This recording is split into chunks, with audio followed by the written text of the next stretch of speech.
Okay, this is Friday's Read Aloud, Prodigy in the Rough, Sushma Verma from India. As a girl from a poor family in rural India, chances were good that, like her parents, Sushma would never learn to read or write. In fact, in the state of Uttar Pradesh in northeast India, where Sushma lived, less than half of the women can read, and more than half are married before the age of 18. But as an infant and a toddler, Sushma listened to the poetry her father's friends would sing at their house. Verses from the Ramayana, the Hindi story of a prince, a princess, and a monster. Without meaning to, Sushma memorized the words, and when she was only 2.5 years old, her parents entered her in a local poetry recitation competition. Sushma stood quietly on the stage in front of the large crowd and turned her mind's eye inward to the sound of music and to the sound of the words flowing through rhythmic poems called chaupais.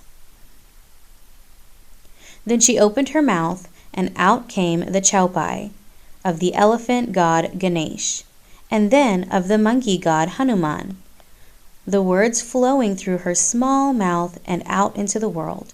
Local officials attending the poetry contest realized they were witnessing something special. Sushma's brain was unique.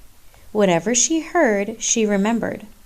With encouragement from the local officials, Sushma started high school classes at age 5.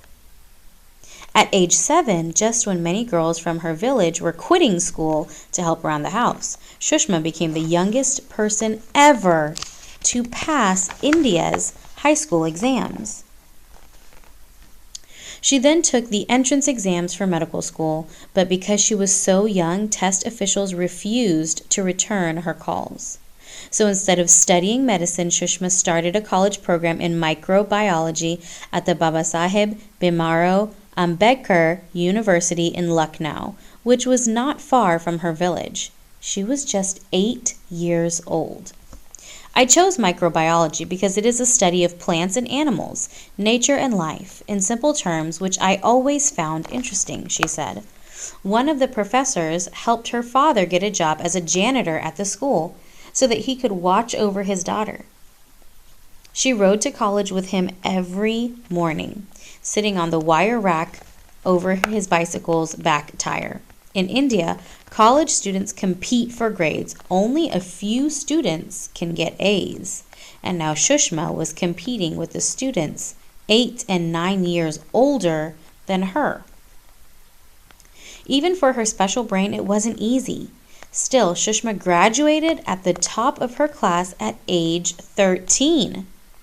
She earned a master's degree in microbiology by age 15. That's 10 years earlier than most students who earn the degree. As India's youngest ever master's program graduate, Sushma easily could have gotten a job as a laboratory technician in the city, or she could have earned a scholarship to continue her studies at an American university. But during her studies, she had learned that the soil around Lucknow, which the village farmers depend on, was in trouble, becoming drier and more arid every day. Instead of leaving so that she could have a better life, Sushma decided to use her talent to help the soil in her country. Now, Sushma is pursuing a PhD in agricultural microbiology, exploring how microorganisms can help the growth of food crops. I would like to find a new way to make the city greener, she said.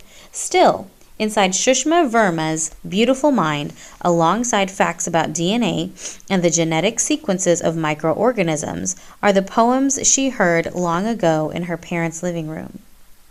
Not just the words, but also their spirit. When she spoke with an Indian newspaper, she ended with the following words from the Ramayana. Everything is possible when the mind is fully committed.